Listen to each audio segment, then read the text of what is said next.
Can you hear me okay? Yeah. I apologize if I repeat anything because I wasn't able to hear what they said.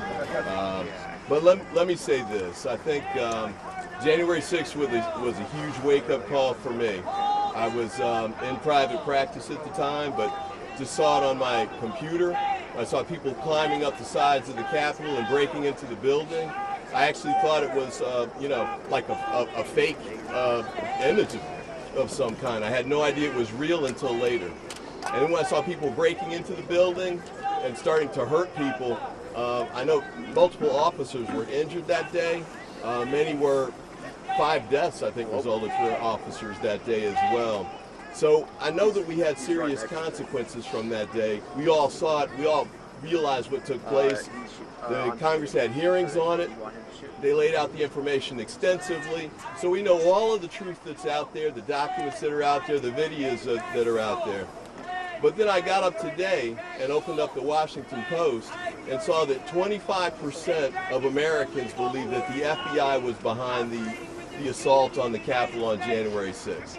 So from my perspective, January 6th was a wake-up call, but today, 3 years later, we need a true call to action to address this.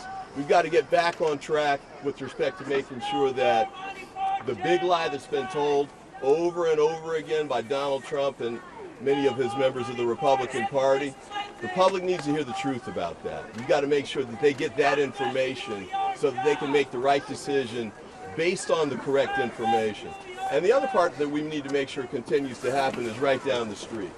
The courthouse, this is between here and the White House, has been moving forward with prosecutions for all of these January 6 defendants for more than several years. And they're on the process of convicting, I think they've convicted over 700 people so far. They're continuing to move forward with that. There's sentencings that are going forward as well. The sedition prosecutions resulted in jail sentences of over a decade for each of those individuals. I think it's critical for us to make sure that that continues to go forward, and also the court processes too that make sure that Donald Trump is held accountable as well. So for example, he's facing the 91 criminal counts. I think it's critical to make sure that that goes forward, that those cases take place.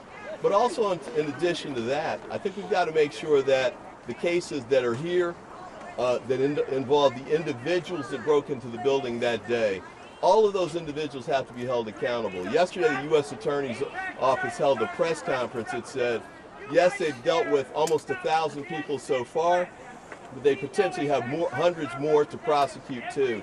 We've got to make sure that that goes forward so that whether the folks that are out there pushing the big lie get held accountable for that or not, the people who actually broke in that day and caused damage, disrupted the democratic process, and tried to actually overthrow the democracy that day, they all have to be held accountable. I did want to say this one thing too before I go. A couple nights ago I was watching the Channel 9 News and I saw an individual, Sergeant Gunnell, who's with us here today. And I really thought that it was important for us to give him a chance to speak about what he went through that day and make sure that people hear both sides of what happened.